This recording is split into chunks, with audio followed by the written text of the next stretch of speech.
La Gestapo, la police secrète de l'Allemagne nazie, est devenue synonyme de brutalité et de torture.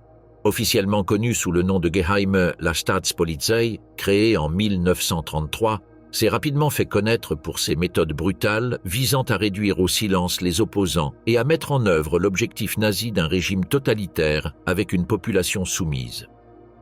En temps de guerre, la Gestapo capturait des hommes et des femmes ennemis. Ces méthodes d'interrogatoire illustrent certaines des pratiques les plus inhumaines de l'histoire moderne. Les femmes capturées souffraient davantage que les hommes. Outre les tortures physiques, elles étaient soumises à des tortures psychologiques, ce qui aggravait leur souffrance. Quelles armes et techniques étaient utilisées contre les femmes capturées? Quel type de torture subissaient-elles aux mains de la Gestapo? Et quel récit de courage émanait de celles qui les subissaient? Douleurs physiques insupportables, les tactiques de torture brutale de la Gestapo. Les effets physiologiques des tortures de la Gestapo ont été largement documentés dans les rapports médicaux d'après-guerre, ainsi que dans les examens médico-légaux effectués sur les survivants et les corps retrouvés. Les luxations répétées des épaules, des hanches et des poignets ont causé des lésions permanentes aux ligaments et aux cartilages, entraînant une paralysie partielle, une nécrose musculaire ou une perte de mobilité articulaire. Dans de nombreux cas, les victimes ont développé des neuropathies compressives, une affection causée par une pression prolongée sur les nerfs, entraînant des douleurs chroniques, des spasmes musculaires et une perte de sensibilité aux extrémités. Les brûlures causées par des objets métalliques chauds ou des cigarettes ont non seulement laissé des cicatrices visibles, mais ont également provoqué des infections systémiques en raison de l'absence de traitement médical ultérieur. L'exposition prolongée aux décharges électriques, notamment au niveau des zones sensibles comme les parties génitales ou les doigts, provoquait ce que les rapports médicaux qualifient de dépolarisation nerveuse sévère, caractérisée par des convulsions, des arythmies cardiaques et, dans certains cas, une paralysie respiratoire temporaire. D'après des dossiers retrouvés dans des hôpitaux militaires en 1946, plusieurs femmes libérées des prisons de la Gestapo de Prague, Vienne et Berlin présentaient de multiples traumatismes osseux, des infections cutanées profondes et une perte de dents compatible avec des extractions forcées sans anesthésie. Sur le plan organisationnel, la Gestapo disposait de protocoles d'interrogatoire semi-standardisés appliqués dans ses bureaux régionaux. Bien qu'il n'existe aucun manuel officiel publié, plusieurs documents saisis par les forces alliées après la guerre font référence aux Sonderverhörmethoden, méthode d'interrogatoire spéciale. Celles-ci étaient utilisées avec autorisation locale dans les cas classés comme extrêmement dangereux ou ennemis récidivistes de l'État. La procédure comportait une séquence progressive: interrogatoire verbal, intimidation physique légère, privation sensorielle et, enfin, technique physique renforcée. Tout devait être consigné dans un protocole BUC, livre de protocole, bien que dans de nombreux cas, les méthodes utilisées n'étaient pas documentées, seuls les résultats étaient consignés. Les responsables de ces techniques étaient des agents ayant déjà pratiqué la répression politique ou des membres transférés des camps de concentration. Dans plusieurs bureaux, notamment à Vienne, Cracovie et Stuttgart, des chambres noires ou caves blindées spécialement conçues pour infliger des tortures physiques sans laisser de traces audibles ou visibles dans les locaux supérieurs étaient installées. Ces salles étaient équipées de chaînes fixes, de drains et de mécanismes de contention. Le recours à des médecins pour surveiller l'endurance physique des victimes était occasionnel, mais selon les archives de la Commission des crimes de guerre, il était enregistré dans au moins 15 bureaux. Leur rôle consistait à évaluer si la victime pouvait continuer à supporter la procédure sans mourir prématurément, la priorité étant d'obtenir des informations avant que le corps ne s'effondre. Ce contrôle clinique de la douleur augmentait l'efficacité des interrogatoires prolongés. Les femmes tombées aux mains de la cruelle Gestapo étaient généralement attachées par les poignets et les chevilles, soit attachées, soit maintenues au coin d'une table. Parfois, elles étaient contraintes de s'allonger sur le dos, bras et jambes complètement étendus. La table de torture était équipée d'un dispositif permettant aux interrogateurs de resserrer progressivement les liens. Chaque rotation augmentait la tension sur les membres de la victime, provoquant une douleur intense en forçant son corps à s'étendre au-delà de ses limites naturelles. Les victimes ressentaient une douleur intense lors de l'étirement. Muscles et tendons commençaient à se déchirer et les articulations se disloquaient, commençant généralement des épaules jusqu'aux hanches. Certaines victimes souffraient de fractures osseuses pouvant les rendre handicapées à vie. La torture par électrochoc impliquait le placement d'électrodes sur des zones très sensibles du corps, comme les doigts, les pieds ou les parties génitales. Une fois connectés, les interrogateurs délivraient des décharges électriques brèves mais puissantes, provoquant une douleur intense et instantanée, des contractions musculaires involontaires, voire des brûlures ou des lésions nerveuses. Les victimes n'avaient aucun contrôle sur leurs muscles pendant les chocs, ce qui provoquait un grand inconfort et une grande terreur, d'autant plus que les chocs étaient souvent appliqués de manière aléatoire. Parmi les formes de torture les plus douloureuses figurait l'extraction des ongles et des dents.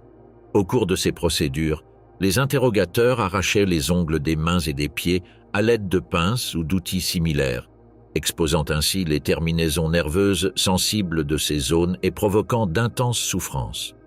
En raison des plaies ouvertes et de l'environnement insalubre, les infections étaient fréquentes, provoquant des douleurs prolongées et, dans de nombreux cas, des séquelles permanentes. L'extraction dentaire sans anesthésie impliquait l'extraction des dents alors que la victime restait consciente, ce qui provoquait une douleur atroce. Outre les souffrances physiques, cette technique avait un profond impact émotionnel, les femmes craignant de nouvelles extractions. Selon la technique dite de suspension à la perche ou strappado, un prisonnier était pendu par les poignets après avoir été attaché dans le dos. Les bras étaient alors soulevés, ce qui exerçait une pression extrême sur la poitrine et les épaules. Leur propre poids pesait sur leurs épaules pendant la suspension, provoquant fréquemment des luxations, des déchirures musculaires et même des lésions nerveuses. Les victimes souffraient souvent de blessures ou de handicaps permanents dus à la douleur et à la posture insoutenable qu'elles enduraient pendant des heures. Lors de la torture par brûlure, les prisonniers pouvaient être placés près de flammes nues ou brûlés avec des cigarettes. La Gestapo appliquait parfois des objets métalliques brûlants sur la peau, provoquant de graves brûlures difficiles à soigner et longues à cicatriser. Une autre technique était l'échaudage, qui consistait à appliquer des objets métalliques chauds sur la peau ou à verser de l'eau chaude sur certaines zones du corps, provoquant de graves brûlures. Outre la douleur intense et immédiate, cela provoquait des blessures durables qui s'infectaient fréquemment. La Gestapo battait et fouettait régulièrement les prisonniers. Les prisonniers étaient souvent déshabillés pour accroître leur souffrance et leur vulnérabilité avant d'être battus à plusieurs reprises avec de lourds fouets, des barres métalliques ou des matraques en caoutchouc. Ces coups causaient des lésions profondes des tissus, de graves contusions et des saignements, et se poursuivaient jusqu'à la déchirure de la peau. L'intensité et la fréquence des coups causaient souvent des blessures permanentes, voire, dans les cas les plus graves, la mort par hémorragie ou lésion interne. La falaka ou bastonnade, une forme de flagellation particulièrement douloureuse, était appliquée sur la plante des pieds. Les prisonniers étaient frappés à plusieurs reprises sur les pieds pendant qu'ils étaient attachés. En raison du grand nombre de terminaisons nerveuses sensibles dans les pieds, la douleur extrême de cette technique était particulièrement insupportable.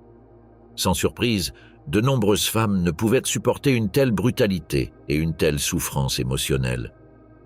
L'humiliation, la douleur physique et le désespoir moral les ont poussées à bout, faisant perdre la raison à certains. Au-delà des dommages physiques visibles, la Gestapo développa également des méthodes visant à briser l'esprit de ses prisonniers. Une fois les limites physiques atteintes ou dépassées, une nouvelle phase commençait. Manipulation mentale, isolement et épuisement émotionnel systématique. La torture psychologique devint un élément essentiel de l'appareil répressif, conçu pour détruire toute résistance intérieure sans intervention humaine. Au niveau supérieur de la torture, l'ennemi n'était plus la douleur physique, mais le silence, la peur et une solitude calculée. Briser l'esprit, la torture psychologique infligée par la Gestapo aux femmes capturées. L'appareil répressif nazi n'agissait pas au hasard dans son recours à la torture psychologique. Un cadre théorique et administratif légitimait ces pratiques comme outil de rééducation de l'ennemi ou de destruction morale. À partir de 1935, le ministère de l'Intérieur du Reich autorisa le recours à des méthodes de déstabilisation prolongée lors des interrogatoires des ennemis de l'État sur la base de prétendues études de psychologie comportementale. Ces études furent adaptées et manipulées par des psychiatres proches du régime, tels que Max de Krinis et Karl Schneider, qui prenèrent le recours à la privation sensorielle, à la privation de sommeil et à l'isolement cellulaire comme mécanisme visant à éroder la volonté individuelle. La Gestapo a incorporé ces idées dans des manuels internes non officiels, dont beaucoup ont été récupérés après la guerre. L'un d'eux, connu sous le nom de Anweisung, gauche psychique, la Zersetzung, instruction pour la décomposition psychique, recommandait des tactiques telles que l'isolement prolongé sans stimulation, l'imposition de routines chaotiques, la désinformation constante et le recours à de faux interrogateurs amicaux. Ces techniques visaient non pas à obtenir des aveux immédiats, mais à provoquer une dépression nerveuse qui pousserait les victimes à coopérer par désespoir. L'une des stratégies les plus utilisées était le Einzelhaft avec la suggestion ou isolement individuel avec suggestion, consistait à maintenir la prisonnière en isolement complet pendant des jours ou des semaines, entrecoupé de brefs interrogatoires au cours desquels on lui fournissait de fausses informations, décès de ses proches, trahison de son mari ou trahison de ses compagnes de cellule. L'objectif était de provoquer un état de confusion et d'impuissance si extrême qu'il anéantirait toute notion de loyauté ou de résistance.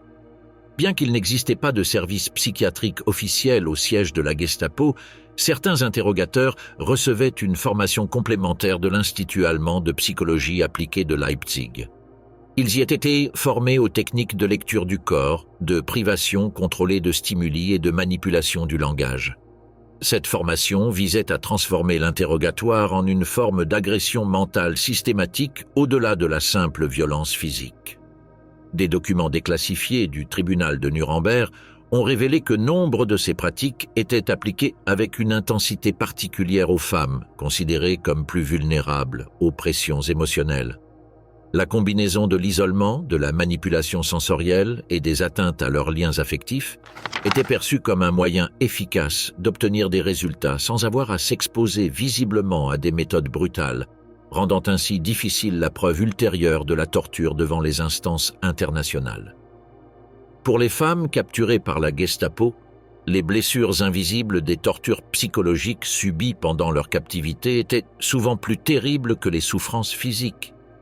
Si les contusions et les fractures peuvent guérir, les souvenirs angoissés et la douleur endurée dans l'obscurité des prisons de la Gestapo persistèrent longtemps après celles qui avaient survécu. Pour parvenir à cette torture psychologique, la Gestapo recourait à des techniques de manipulation sensorielle pour désorienter les prisonniers et affaiblir leur volonté. Afin de provoquer une détresse psychologique importante, les prisonniers étaient fréquemment soumis à un bruit intense et continu. Musique forte, cris répétitifs ou coups étaient utilisés pour altérer leur capacité à se concentrer, à dormir ou à penser clairement. Ce bruit constant augmentait la tension et l'anxiété, réduisant l'endurance mentale et rendant les prisonniers plus vulnérables aux interrogatoires. Après avoir contraint les prisonniers à endurer de longues périodes de bruit intense, la Gestapo arrêtait brusquement le bruit. Ce passage du bruit au silence laissait les prisonniers confus, effrayés et épuisés, car ils ne savaient pas ce qui allait se passer ensuite ni quand le silence serait rompu. De nombreuses femmes capturées ont été trompées en croyant qu'en coopérant, elles pourraient sauver leur vie ou protéger leur famille, suscitant de faux espoirs et les forçant à révéler des informations ou à avouer. Cependant, ces promesses étaient souvent fausses, laissant les femmes dévastées lorsqu'elles n'étaient pas tenues. De plus, elles étaient fréquemment maintenues à l'isolement pendant de longues périodes, parfois sans lumière naturelle ni stimulation sensorielle. Cet isolement extrême provoquait une désorientation mentale, laissant les prisonnières avec un sentiment d'abandon total et d'impuissance. Une autre méthode utilisée consistait à employer des agents infiltrés se faisant passer pour des co-détenus, afin de gagner leur confiance et de recueillir les informations que les femmes partageaient en toute confidentialité. Ces stratégies non seulement abusaient de la confiance des captives, mais accentuaient également leur sentiment de trahison et de désespoir, fragilisant encore davantage leur santé mentale. La Gestapo forçait également les femmes à rester éveillées pendant des jours, profitant de leur manque de sommeil pour leur soutirer davantage d'informations. Les gardes utilisaient des lumières vives, des bruits violents et des mouvements inattendus pour maintenir les prisonnières éveillées, les empêchant de se reposer, même quelques minutes. Le manque de sommeil provoquait une fatigue importante, rendant difficile le maintien de la force mentale. Au fil du temps, cette fatigue entraînait une désorientation, une anxiété accrue et un affaiblissement mental, rendant les captives plus susceptibles de confesser leurs secrets. Outre le manque de sommeil, les prisonnières étaient maintenues dans un état de faim et de soif, car elles ne recevaient pas suffisamment de nourriture et d'eau, ou étaient contraintes d'attendre longtemps avant de pouvoir manger ou boire. Les femmes recevaient souvent des portions de nourriture insuffisantes, ce qui entraînait un état constant de faim et de faiblesse. La soif et la faim les épuisaient physiquement, provoquant vertige, fatigue et manque de vitalité. La Gestapo procédait aussi souvent à des simulacres d'exécution pour instiller la peur chez les prisonniers, leur faisant croire qu'ils étaient sur le point de mourir. Les gardes escortaient les prisonniers à travers les couloirs jusqu'au lieu d'exécution, où les alignaient devant un peloton d'exécution au son des armes qu'on armait et des ordres hurlés. Dans certains cas, ils étaient conduits dans ce qui semblait être une chambre d'exécution ou sur une chaise où on leur bandait les yeux et on leur annonçait que leur heure était venue. Cette expérience terrifiante laissait les prisonniers paralysés par l'horreur, ne sachant pas s'ils allaient revivre ou mourir. Une autre stratégie brutale, utilisée par la Gestapo, consistait à forcer les prisonnières à assister à la torture ou aux châtiments infligés à d'autres prisonniers, y compris à leurs amis et à leurs proches. Elles étaient parfois contraintes d'assister à des interrogatoires, à des coups, voire à des exécutions. Assister à ces crimes violents était une expérience éprouvante pour les captives, les laissant avec un profond sentiment de honte, d'impuissance et de désespoir. Voir une personne qu'elles connaissaient et aimaient subir des mauvais traitements ou souffrir suscitait souvent en elles un sentiment de responsabilité ou l'inquiétude de penser qu'elles auraient pu l'empêcher en collaborant, même si ce n'était pas le cas. Cette stratégie visait à saper le moral des prisonnières en leur faisant prendre conscience que leur résistance pouvait causer la souffrance d'autrui. Tandis que les stratégies psychologiques affaiblissaient lentement la volonté des prisonniers, l'environnement physique où ces techniques étaient mises en œuvre renforçait l'effondrement mental. Les conditions de détention n'étaient pas seulement précaires, elles étaient conçues pour aggraver continuellement la souffrance. Les cellules, les couloirs, les espaces communs ou leur absence faisaient partie intégrante du mécanisme de torture. Le fouet était inutile lorsque l'espace lui-même suffisait à induire le désespoir. C'est ainsi que fonctionnait l'architecture du supplice. Chaque recoin des prisons de la Gestapo était conçu pour que l'on puisse s'effondrer sans avoir à crier. Ombre suffocante, la réalité déchirante des prisons de la Gestapo. À l'apogée du régime nazi, la Gestapo exploitait un réseau de plus de 500 centres de détention dans toute l'Europe occupée. Ceux-ci comprenaient des prisons locales, des bâtiments administratifs reconvertis, des centres de transit et des sections spéciales au sein des commissariats de police. En Allemagne, les principales prisons utilisées par la Gestapo étaient situées à Berlin, Columbia House, Düsseldorf, Hambourg, Munich, Francfort et Leipzig. Avec l'expansion de l'occupation, d'autres centres furent créés à Varsovie, Prague, Vienne, Bruxelles, Amsterdam, Oslo et Paris. Nombre de ces structures furent adaptées pour optimiser l'isolement, le contrôle et la capacité de torture. Le nombre de femmes détenues variait considérablement selon les régions. À Berlin, on estime qu'environ 15% des prisonniers étaient des femmes, tandis qu'à Prague et Cracovie, la proportion dépassait 30%. En raison du fort niveau d'activité de résistance locale. Les plus grandes prisons pouvaient accueillir entre 400 et un 0 détenus, mais la surpopulation doublait souvent ce nombre. Dans certains centres de transit, comme Malines en Belgique ou Drancy en France, des densités allant jusqu'à une détenue pour 15 mètres carrés d'espace disponible ont été enregistrées. Les instructions internes de la Gestapo, connues sous le nom de Dienstvorschriften, spécifiaient certains minimums structurels pour les cellules, mais ceux-ci étaient rarement respectés. En théorie, une cellule pour femme devait disposer de 2 mètres carrés par personne, d'un accès à un conteneur sanitaire fermé et de 10 minutes d'aération quotidienne. En pratique, ces normes étaient fréquemment ignorées, notamment dans les régions de l'Est, où les conditions étaient délibérément plus dures. Des rapports ultérieurs de commissions alliées révélèrent que les femmes étaient confinées dans des sous-sols sans fenêtres, exposées à des températures extrêmes et sans accès à des sous-vêtements ni à des produits d'hygiène. Le transport des prisonnières était géré par le Reichssicherheitshauptamt, RSHA, qui coordonnait les transferts entre les villes, les camps et les prisons avec les services ferroviaires.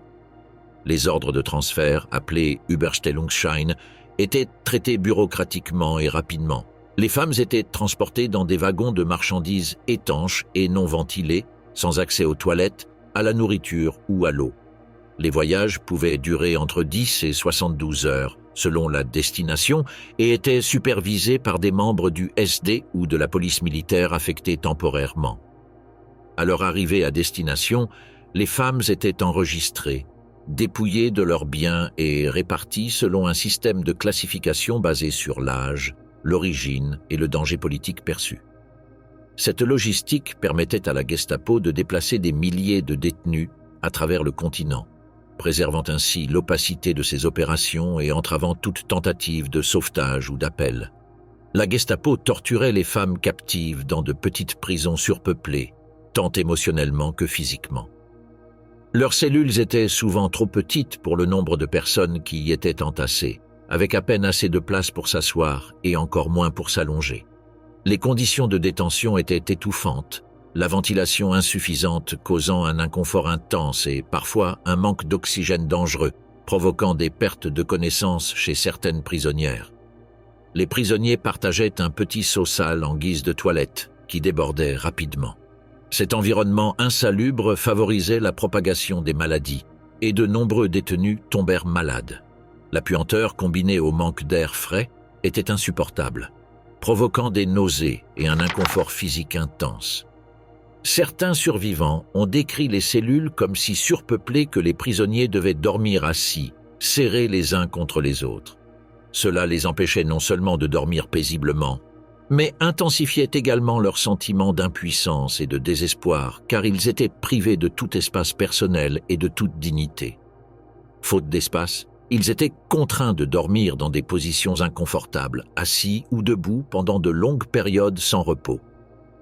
Cela entravait considérablement la circulation sanguine, provoquant des gonflements des extrémités, des crampes douloureuses et potentiellement des lésions nerveuses à long terme.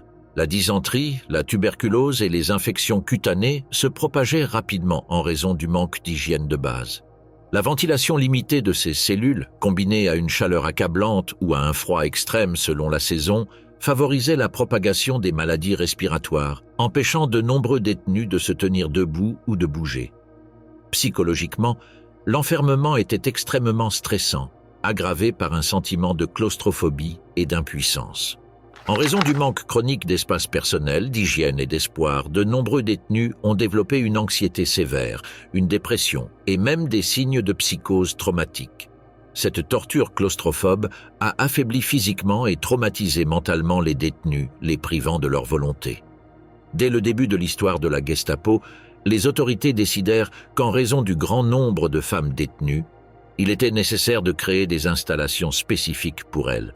Le camp de concentration de Lichtenburg fut transformé à cet effet en 1937, devenant l'un des premiers camps spécifiquement réservés aux femmes, jusqu'à sa fermeture en 1939, date à laquelle toutes les femmes furent transférées à Ravensbrück. Là, elles subirent des traitements brutaux, une alimentation inadéquate et une absence totale de soins médicaux. La plupart des prisonnières politiques furent déportées, mais celles que le gouvernement berlinois jugeait les plus dangereuses étaient incarcérées dans des conditions de logement précaires, avec des conditions d'hygiène insuffisantes et un niveau de stress psychologique élevé. Les femmes, en particulier celles de la communauté juive, subissaient des conditions de surpopulation et d'insalubrité dans des endroits comme Czernowitz, en Roumanie, ville aujourd'hui située en Ukraine. On rapporte que des femmes mouraient d'épuisement à cause de la pression qu'elles subissaient dans ces prisons, dont la plupart étaient situées hors d'Allemagne. Les terrifiantes installations pénitentiaires de Tchernowitz étaient déjà utilisées bien avant l'invasion nazie de la Roumanie et ont continué à fonctionner pendant l'occupation soviétique du pays. Cruauté persistante et esprit brisé, le règne de terreur de la Gestapo en France et en Norvège. La structure opérationnelle de la Gestapo en France était dirigée par l'Obersturmführer Helmut Knochen, nommé à la tête du Sicherheitsdienst, SD, et de la Gestapo à Paris en 1940. Sous son commandement direct opérait un réseau de quartiers généraux régionaux répartis dans des villes clés comme Lyon, Bordeaux, Dijon et Marseille.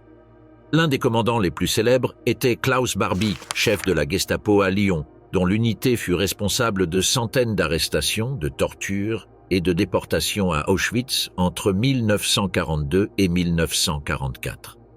Ces bureaux travaillaient en étroite collaboration avec la police de Vichy et la milice française, une organisation paramilitaire française qui a activement soutenu le régime nazi. Sonderaction fut créée. Nuit. L'action Nuit et Brouillard, Huntnebel, fut étendue au territoire français, autorisant la disparition forcée de résistants sans procès. Cette année-là seulement, plus de 70 personnes furent arrêtées en vertu de cette directive. Selon les archives du ministère français de l'Intérieur, entre 1940 et 1944, au moins 75 personnes furent arrêtées par la Gestapo, dont 40 furent déportés et environ 10 furent exécutés ou moururent sous la torture.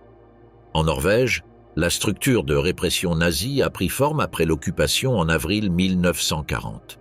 La Gestapo était dirigée par Siegfried Femmer, un officier SS installé à Oslo comme chef de la police de sécurité allemande, opérait sous le commandement du Reichskommissar Joseph Terboven, représentant direct d'Hitler dans le pays.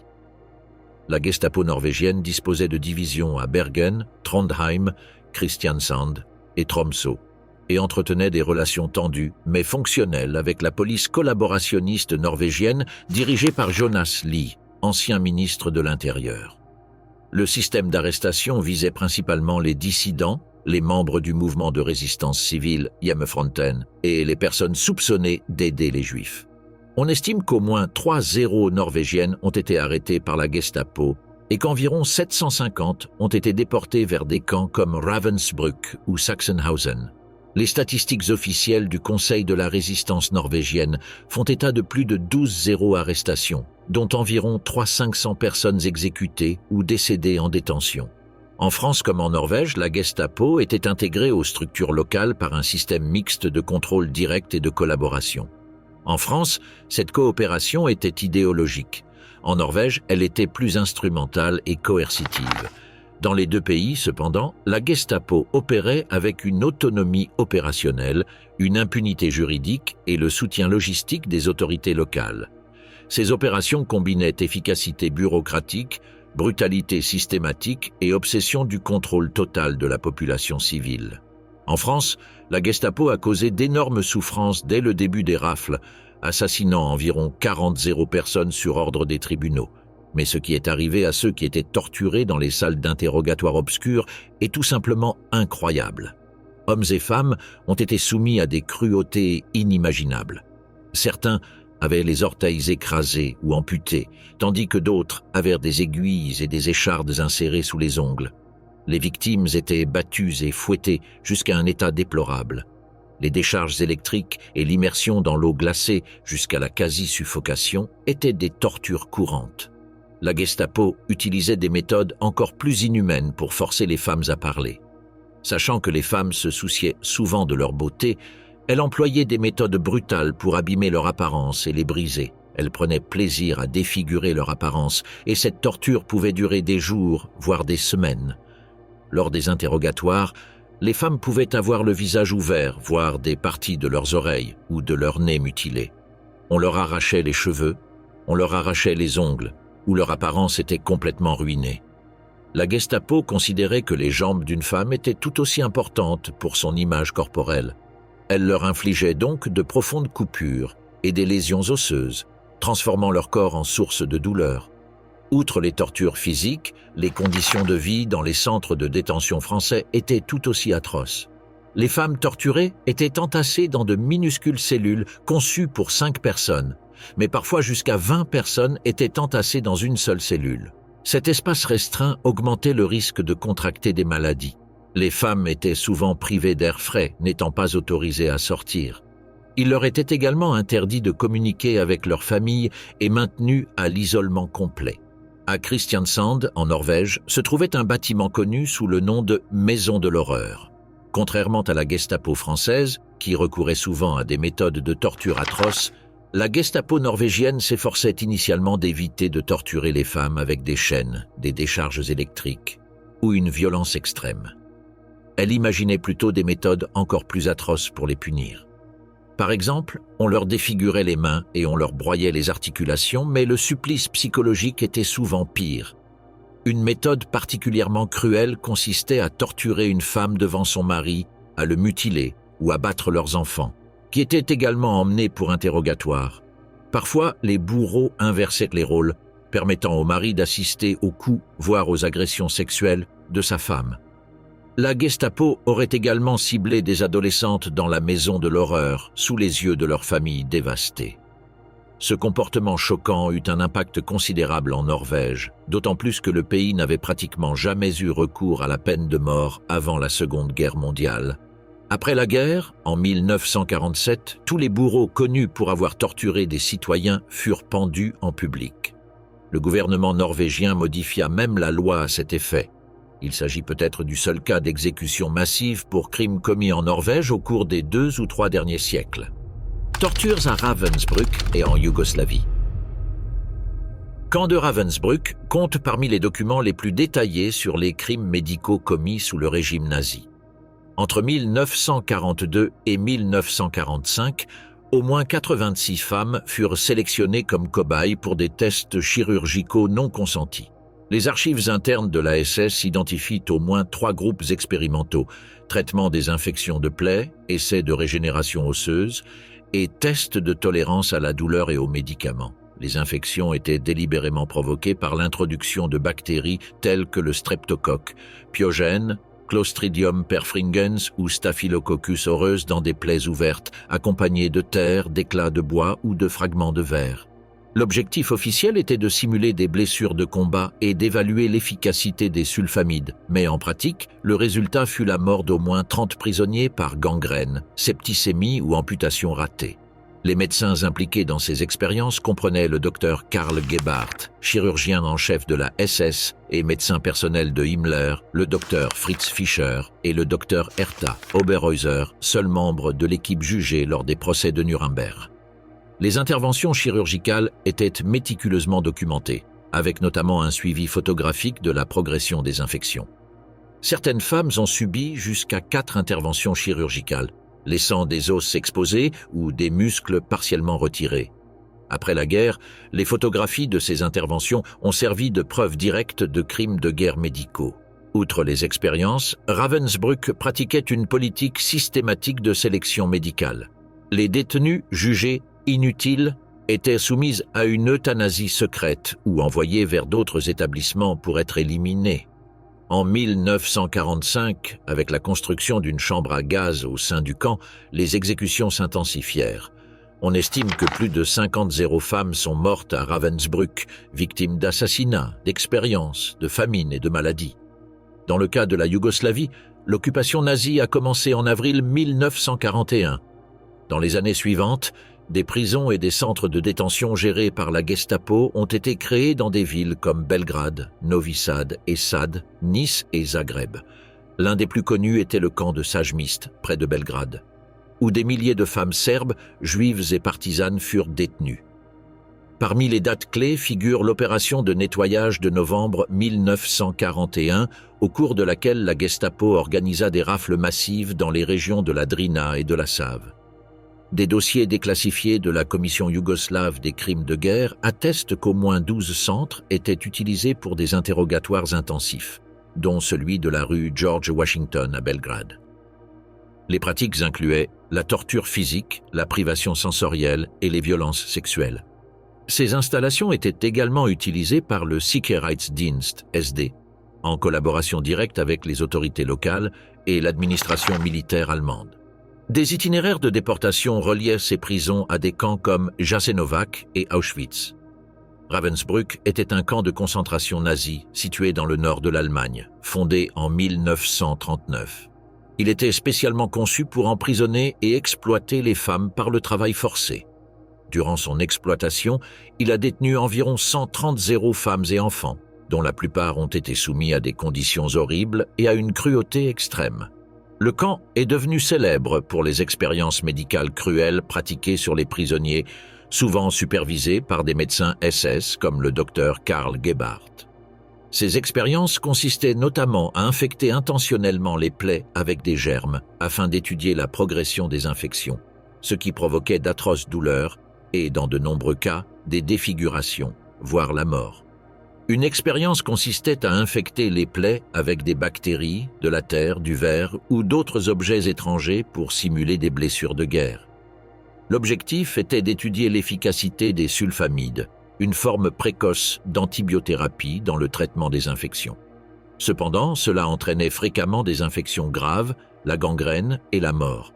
Les survivants gardaient des cicatrices défigurantes, des douleurs constantes et des handicaps permanents.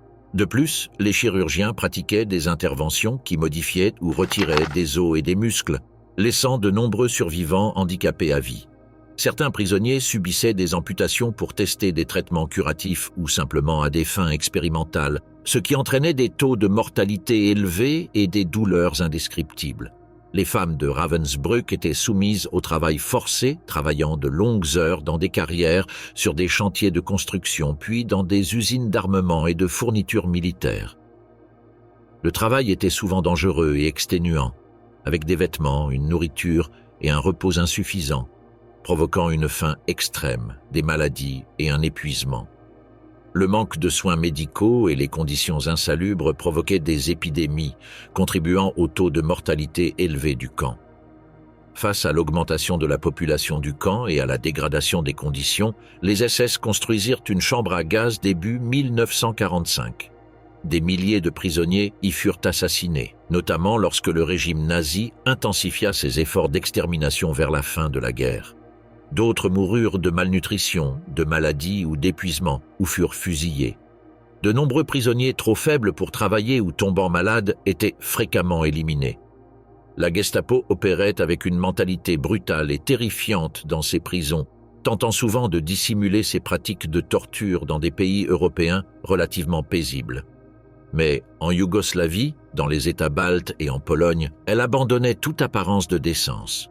Dans les prisons de Riga, les femmes étaient soumises à des crimes tels que coups, déshabillage et danses forcées. La situation en Pologne était tout aussi désastreuse. L'une des tactiques les plus horribles consistait à utiliser des toilettes communes que les prisonnières considéraient comme le pire lieu de torture.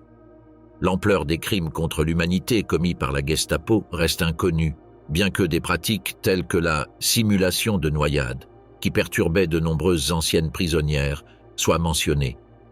Il est prouvé que d'innombrables femmes ne supportaient plus ces sévices et sont devenues folles. Une technique de torture particulièrement cruelle était connue sous le nom de torture par le froid. Par temps froid, les prisonnières étaient conduites dans une cabine de douche et arrosées d'eau. Au début, les femmes pensaient pouvoir se débarrasser de la saleté, du sang et des insectes sur leur peau, mais les douches ne cessèrent jamais et les canalisations fonctionnaient à peine. Les femmes comprirent rapidement que quelque chose n'allait pas. Malgré leurs cris et leurs supplications désespérées, personne n'ouvrit les portes des douches. Elles se retrouvèrent debout dans l'eau glacée, presque submergées par la glace, tandis que le soleil brillait dehors, rendant la situation encore plus insupportable. Une prisonnière avertit même que de telles tortures ne resteraient pas impunies, laissant entendre que les survivantes seraient confrontées à de graves maladies. L'une des formes de torture les plus horribles pratiquées par la Gestapo était l'atteinte à la dignité de jeunes femmes séduisantes. Nombre d'entre elles étaient agressées sexuellement avant d'être conduites dans leurs cellules. Parfois, les femmes étaient contraintes de se déshabiller complètement dans ces cages avant d'être conduites dans le couloir, où des officiers allemands faisaient la queue, hurlant des insultes obscènes et riant avec moquerie. Les femmes enceintes étaient particulièrement terrifiées par cette situation. Dans cet environnement étrange, la Gestapo déchaînait un cauchemar de brutalité, les frappant et les frappant à coups de pied, même pendant les interrogatoires. Dans certains cas, les femmes étaient contraintes d'accoucher dans des conditions aussi éprouvantes. Pendant l'occupation nazie de la Tchécoslovaquie, les femmes capturées par la Gestapo furent également soumises à divers abus. Nombre d'entre elles furent arrêtées pour leur rôle dans la résistance ou en tant que proches de résistants. En prison, elles durent endurer des conditions de surpopulation et d'insalubrité, souvent entassées dans de petites cellules, avec un accès limité à la nourriture et aux soins d'hygiène de base. Les interrogatoires étaient particulièrement cruels, les femmes étant soumises à de graves violences physiques, notamment coups de pied et décharges électriques. La Gestapo cherchait à extorquer des aveux ou des informations et recourait fréquemment aux abus sexuels comme forme de torture. De nombreuses femmes furent victimes d'agressions et d'abus sexuels, ce qui non seulement les humiliait, mais instillait également la peur au sein de leur famille et de leur communauté. Il arrivait que la Gestapo les sorte de leurs cellules pour les interroger, souvent devant d'autres personnes, aggravant ainsi leur honte et leur anxiété. Le courage dans l'obscurité, récit de femmes capturées sur leur résistance à la brutalité de la Gestapo. Après la Seconde Guerre mondiale, divers gouvernements et organisations alliées ont officiellement récompensé des centaines de femmes pour leur rôle dans la résistance au régime nazi, dont beaucoup ont survécu aux tortures de la Gestapo. En France, plus d'un 0 femmes ont reçu la Croix de guerre pour acte de bravoure face à l'ennemi, tandis que 750 autres ont reçu la médaille de la Résistance. Quelques-unes, comme Geneviève de Gaulle, Antoniose, nièce de Charles de Gaulle et survivante de Ravensbrück, ont reçu la Grand Croix de la Légion d'honneur, la plus haute distinction civile française. En Pologne, des institutions comme l'Institut de la mémoire nationale ont recensé plus de 2 cas de femmes détenues et torturées par la Gestapo en raison de leur appartenance à des mouvements clandestins et ont décerné de nombreuses décorations posthumes. Au niveau institutionnel, de nombreux mémoriaux ont été érigés en l'honneur des femmes persécutées et maltraitées par la Gestapo. À Berlin, le mémorial des femmes de la résistance allemande, inauguré en 1995, comprend une section dédiée aux personnes arrêtées, interrogées ou exécutées sur ordre direct de la police secrète nazie. En France, la ville de Lyon, berceau du leadership redouté de Klaus Barbie, abrite le centre d'histoire de la résistance et de la déportation qui conserve des archives, des objets et des dossiers réels relatifs aux femmes capturées par la Gestapo. En Norvège, le musée de l'Holocauste d'Oslo expose des archives sur les femmes détenues dans la Maison de l'horreur de Kristiansand, notamment des documents issus des procès d'après-guerre de leurs tortionnaires. Concernant les archives officielles, la commission de commémoration de la Shoah estime que plus de 20 femmes en Europe ont été arrêtées par la Gestapo, accusées de résistance, de collaboration avec les Juifs ou de propagande anti-nazie. Nombre d'entre elles ont subi des violences extrêmes, mais certaines ont survécu et ont ensuite témoigné devant des tribunaux militaires ou des commissions nationales de restitution. Leurs dossiers ont été classés, numérisés et conservés par des organisations comme Yad Vashem en Israël, le musée commémoratif de l'Holocauste des États-Unis à Washington et les archives nationales allemandes. Outre les reconnaissances individuelles, des pays comme la France, la Pologne, la République tchèque et les Pays-Bas ont institué des dates commémoratives spécifiquement dédiées aux femmes persécutées par le Troisième Reich. Ces événements officiels visent non seulement à honorer leur mémoire, mais aussi à documenter avec précision historique le rôle qu'elles ont joué et le prix payé par nombre d'entre elles pour résister à la terreur nazie. Étonnamment, certaines femmes ont réussi à endurer ces conditions horribles et à survivre. Par exemple, l'agente de renseignement Odette Hallows a été emprisonnée dans les cachots de la Gestapo où ses ongles ont été arrachés et un fer chaud a été appliqué sur son dos. Szabo, une résistante française, a également subi des souffrances inimaginables. Selon des témoins, Szabo avait déjà plusieurs décennies lorsqu'elle et un groupe de prisonniers ont été conduits au peloton d'exécution. Face au peloton d'exécution, elle était méconnaissable. Violette a impressionné ses bourreaux car elle était la seule condamnée à affronter son destin. Les autres, trop effrayés pour se retourner, ont été abattus dans le dos. Eileen, officier des renseignements britanniques, Nairn, a miraculeusement survécu aux cellules de torture. Plus tard, elle a pu raconter son expérience et se rappeler avoir été torturée dans une salle de bain où elle a failli se noyer dans une baignoire. Irene Sandler, décédée en 2008 à l'âge de 98 ans, était une autre membre courageuse d'un groupe clandestin appelé Żegota, qui a aidé à sauver des Juifs pendant les jours difficiles de la Seconde Guerre mondiale en Pologne, occupée par l'Allemagne. À l'automne 1943, Irena devint responsable de la section enfants de Żegota. Cependant, elle fut capturée par la Gestapo quelques jours plus tard. Elle fut violemment battue et torturée, mais ne révéla jamais aucune information sur les enfants ou ses collègues sauveteurs. Elle fut finalement libérée de la garde de la Gestapo grâce à un pot de vin versé par ses collègues. Malgré sa libération, elle continua à travailler avec Żegota sous un nouveau nom.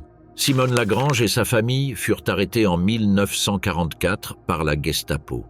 Ils furent ensuite conduits chez Klaus Barbie, le chef de la Gestapo à Lyon, célèbre pour ses techniques d'interrogatoire cruelles. Barbie soumit Simone, alors âgée de seulement 13 ans, à d'atroces tortures. Il tenta de la détruire par des violences physiques et psychologiques, la soumettant à des coups constants, à des tentatives de noyade et à la souffrance de la pendaison par des menottes à pointe. Malgré une douleur inconcevable, Simone refusa de lui parler des activités de résistance de sa famille, même après avoir vu Barbie exécuter son père sous ses yeux. Finalement, Simone fut envoyée au camp de concentration d'Auschwitz-Birkenau, où les horreurs continuèrent.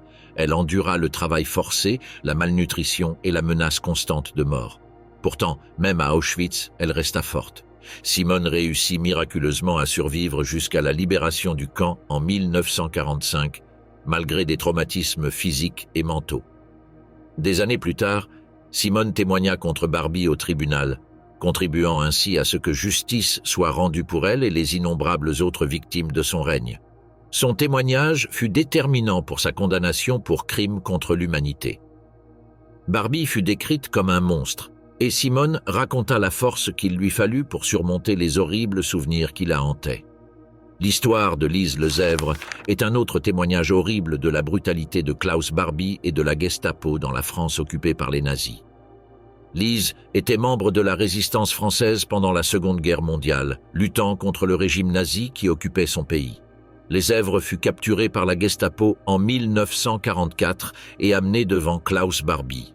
Il la soumettit à des tortures constantes pendant 9 jours consécutifs. Barbie utilisa des techniques physiques et psychologiques pour lui soutirer des informations. Lezèvre déclara plus tard avoir été violemment battue et avoir perdu connaissance à plusieurs reprises.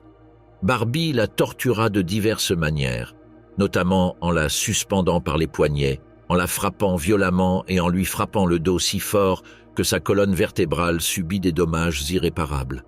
La force d'âme et la résilience de Lezèvre étaient impressionnantes. Elle endura la torture sans révéler d'informations sur ses camarades résistants.